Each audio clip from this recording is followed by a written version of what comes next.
दोस्तों, unique classes के एक और नई वीडियो में आपका फिर से स्वागत है। आज हम लोग पढ़ने वाले हैं फ्यूचर परफेक्ट टेंस। फ्यूचर के हमारे आगे के दो टेंस हो गए हैं, सिंपल और कंटिन्यूस, और आज हमारी बारी है परफेक्ट टेंस पढ़ने की। ठीक है, तो इसके अंदर होता क्या है, परफेक्ट का मतलब होता है काम एकदम परफेक्ट करना, और परफेक्ट करने का मतलब क्या है, उसको एकदम पूरा कर देना। ठीक है, इस बात से आप ध्यान रखना कि भविष्य काल में कोई भी काम है वो समाप्त होगा या फिर अभी अभी पूरा हुआ ऐसा पाया जाएगा, ऐसा भाव पाया जाएगा कि भविष्य काल में कोई काम है वो पूरा होने वाला होगा। और जब पूरा होगा तब पहचान अपने आप दिमाग में आ जाएगी, चुका होगा, चुकी होगी, चुके होंगे, वह ऐसा कर चुकेगा, वह ऐसा कर चुका होगा। इस प्रकार के हमको एग्जांपल्स देखने को मिलने वाले हैं। इसकी हेल्पिंग वर्ब थोड़ी सी आपको ध्यान रखनी पड़ेगी। हेल्पिंग वर्ब हो जाएगी इसकी विल या शैल के साथ में हैव। ठीक है, तो ध्यान देना, आई और बी के साथ में हमेशा किसका प्रयोग होता है, शैल का प्रयोग होता है। तो शैल हैव के साथ में तो आई आ जाएगा, और जो बाकी जितने भी सब्जेक्ट है उनके साथ में विल हैव आने वाला है। मेन वर्ब हो जाएगी आपकी वर्ब थर्ड फॉर्म, और आगे जो इसके हम लोग देखने वाले हैं वो है पैटर्न्स। पॉजिटिव का सूत्र क्या होता है, सबसे पहले सब्जेक्ट आ जाता है, फिर उसकी हेल्पिंग वर्ब विल या shall, have, verb third form, object और अदर। ठीक है, अगर आपको पहले वाले सूत्र याद हैं, अगर आपको बी और बीन का प्रयोग सूत्रों में सही से पता है, तो आप यहाँ इस चीज को आसानी से समझ सकते हो। यहाँ आप इमेजिन करो, यहाँ पर बीन है, तो हमने क्या किया था परफेक्ट कंटिन्यूअस टेंस में, जो नोट है उसका प्रयोग बीन से पहले किया था। मैंने क्या बोला था, हेल्पिंग वर्ब के तुरंत बाद में हम लोग नोट का प्रयोग करेंगे। ठीक है, तो वे यहाँ पर भी वही हुआ है, नेगेटिव सेंटेंस होगा तो विल या सेल के तुरंत बाद में नोट का प्रयोग करेंगे। जो है वो पीछे जाने वाला है, इस चीज का आपको ध्यान रखना है। ये गलती मत कर देना कि नोट है वो इस हैव के बाद में लगा दो, कभी भी नहीं होगा ऐसा। जो नोट है वो हमेशा विल और शैल के तुरंत बाद में आने वाला होगा। ठीक है, आगे ऑब्जेक्ट अदर आपके आगे हैं। इंट्रोगेटिव का सूत्र क्या होता है, प्रश्नवाचक। प्रश्नवाचक दो प्रकार के होते हैं, फिर से बता दूं आपको। एक वो जिनका जवाब हाँ या ना में मिल जाता है, जिनकी शुरुआत हेल्पिंग वर्ब से होती है, और एक वो जिनका जवाब हमें एक्सप्लेन करके समझाना पड़ता है, उनकी शुरुआत होती है WH वर्ड से। ठीक है, तो ये WH वर्ड वाला सूत्र हेल्पिंग वर्ब वाला होगा, तो हम यहाँ से सूत्र बना लेंगे, इतना ही। आगे ये हमारा हेल्पिंग वर्ब का सूत्र हो जाएगा। ठीक है, तो WH वर्ड, फिर हेल्पिंग वर्ब, फिर सब्जेक्ट। जिस प्रकार से बीन सब्जेक्ट के पीछे रहती थी, उसी प्रकार से हैव भी यहाँ पर सब्जेक्ट के पीछे ही रहने वाला है, वो इस विल या सेल के साथ में आगे नहीं आने वाला है। इस बात का आपको थोड़ा सा विशेष रूप से ध्यान रखना है। अब आगे क्या है, वर्ब की थर्ड फॉर्म, ऑब्जेक्ट और अदर, और इस चीज को भूल मत जाना, इंट्रोगेटिव में प्रश्नवाचक चिन्ह बहुत ही ज्यादा जरूरी है, वरना आपका सेंटेंस क्रॉस कर दिया जाएगा। ठीक है, अब अगर एक सवाल पूछूं मैं आपसे, अगर मैं बोल दूं इसके अंदर मुझे नेगेटिव का प्रयोग करके बताओ इंट्रोगेटिव के अंदर, तो आपको छोटा सा जवाब देना है स्पष्ट रूप से कि हम लोग नोट का प्रयोग है वो इस सब्जेक्ट के तुरंत बाद में कर देंगे। अगर सेंटेंस के अंदर प्रश्न भी पूछा गया है और नहीं का भी उच्चारण हुआ है ना, तो हम लोग सब्जेक्ट के तुरंत बाद में नोट का प्रयोग कर देंगे। आगे बात समझ में। अब देखो इसके कुछ एग्जांपल्स दिखाता हूं मैं आपको। बच्चे मैच खेल चुके होंगे, भविष्य काल में बच्चों के मैच खेलने का काम है वो पूरा हो चुका होगा, काम एकदम परफेक्टली कंप्लीट हो जाएगा। एक चीज और, जहां पर भी केवल परफेक्ट लिखा हुआ होगा, परफेक्ट कंटिन्यूस नहीं, सिर्फ परफेक्ट, वहां पर मेन वर्ब हमेशा वर्ब की थर्ड फॉर्म आने वाली है, ये चीज आप याद रख सकते हो। जहां पर भी परफेक्ट देखने को मिलेगा वहां पर मेन वर्ब हमेशा वर्ब की थर्ड फॉर्म ही आने वाली है।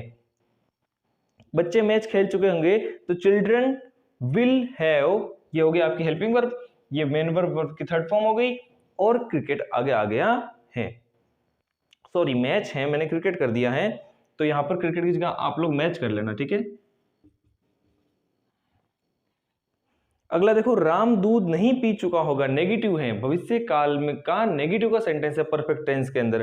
तो यहां पर देखेंगे Ram will not have drunk milk, drink, drank, drunk है आपकी वर्ब की कौन सी फॉर्म, थर्ड फॉर्म। ठीक है, कौन तुम्हारे पुत्र को सजा दे चुका होगा, कौन है जो तुम्हारे पुत्र को सजा दे चुका होगा। अब यहां पर समझो एक चीज को, कौन से हमने WH वर्ड ले लिया, हु। ठीक है, फिर आती है हेल्पिंग वर्ब की बारी। देखो WH वर्ड हमने इंट्रोगेटिव का ले लिया, फिर आती है हेल्पिंग वर्ब की बारी, तो हमने विल ले लिया, हैव ले लिया आगे, फिर मेन वर्ब आगे पनिश्ड। तो ये सब्जेक्ट कहाँ गया, इसकी जगह कहाँ बीच में आई क्यों नहीं। तो इस सेंटेंस को अगर हम जवाब के रूप में देखें, तो जैसे मान लो मैं इसका जवाब दूं कि सुमित तुम्हारे पुत्र को सजा दे चुका होगा, तो सुमित क्या होगा उस कंडीशन में, सुमित क्या होगा उस कंडीशन में, सुमित उस सेंटेंस का सब्जेक्ट होगा। भाई जवाब के रूप में जब सुमित नाम आएगा तभी तो वो सब्जेक्ट के रूप में काम करेगा। अब प्रश्न ही कौन से पूछ लिया गया है, इसका मतलब सेंटेंस के अंदर जो सब्जेक्ट है वो है ही नहीं।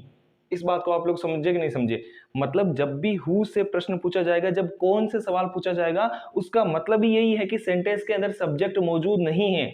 और यही वजह है कि हमने यहाँ पर जो सब्जेक्ट की जो जगह है उसको क्या छोड़ दिया है, खाली छोड़ दिया है।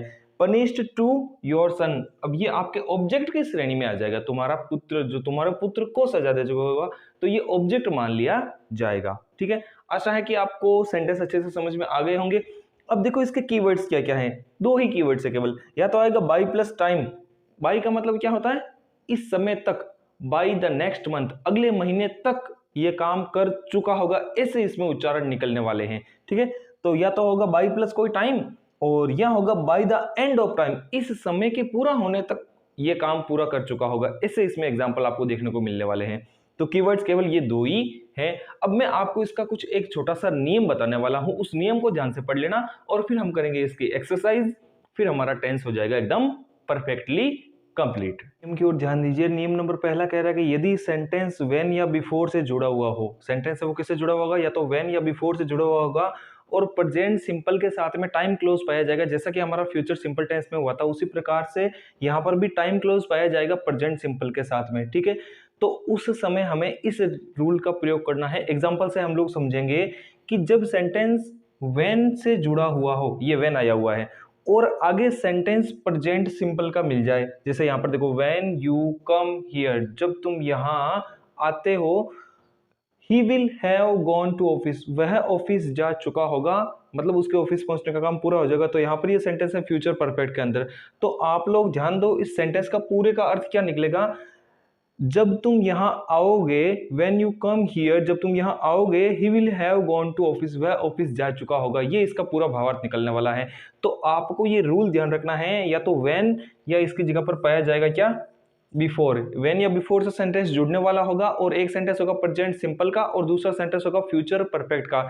दोनों में से कहीं पर भी खाली जगह देखने को मिल सकती है, जहां पर खाली जगह होगी वहां पर हमें भरनी है, ये आपका नियम है। ठीक है, अब इसकी कुछ एक्सरसाइज देख लेते हैं हम लोग। आई खाली जगह the book when you come back, यहां पर ध्यान दो व्हेन से सेंटेंस जुड़ा हुआ है, सेंटेंस है वो इस व्हेन से जुड़ा हुआ है, और इस तरफ यू के साथ में वर्ब की फर्स्ट फॉर्म, मतलब हमें पता चल गया प्रेजेंट सिंपल टेंस यहां पर आया हुआ है। तो प्रेजेंट सिंपल टेंस आ गया, तो दूसरी ओर हम लोग भर देंगे क्या? Future perfect tense. तो यहां पर होगा आई के साथ में shall, I shall have, buy की थर्ड फॉर्म होती है bought. I shall have bought the book when you come back, when you come back, जब तुम वापस आओगे, I shall have bought the book, मैं पुस्तक खरीद चुका होऊंगा, जब तक तुम वापस आओगे तब तक मैं बुक खरीद चुका होऊंगा। अगला सेंटेंस देखो, दे खाली जगह finish their work by evening, देखो बाय प्लस टाइम आया हुआ है, कीवर्ड आपको देखने को मिल रहा है, तो बाय प्लस टाइम आया हुआ है, इस वजह से हम लोग दे के साथ में क्या लग जाएगा? दे विल हैव फिनिश्ड, इस प्रकार से सेंटेंस बन जाएगा। फिनिश की थर्ड फॉर्म हो जाएगी फिनिश्ड, और ये सेंटेंस बन गया। वी खाली जगह complete this work by the end of, ये भी आपको बताया था मैंने, बाय द एंड ऑफ करके आगे कोई समय दिया हुआ होगा, तो बाय द एंड ऑफ जून, तो वी आगे क्या लिखेंगे हम लोग? वी के साथ में लगेगा shall, we shall have completed, we shall have completed this work by the end of June. ठीक है, अब यहां पर क्या पहचान मिल रही है?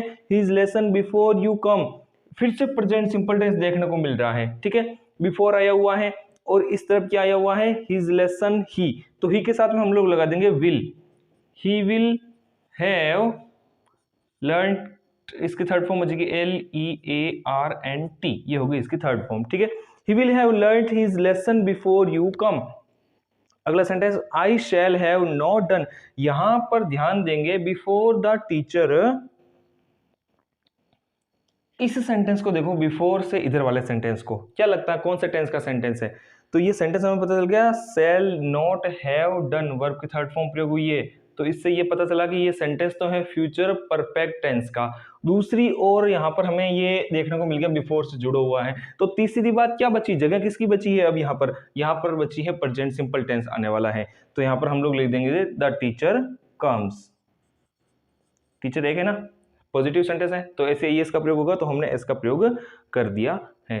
आई होप आपको अच्छे से ये जो फ्यूचर परफेक्ट टेंस है वो समझ में आ गया होगा।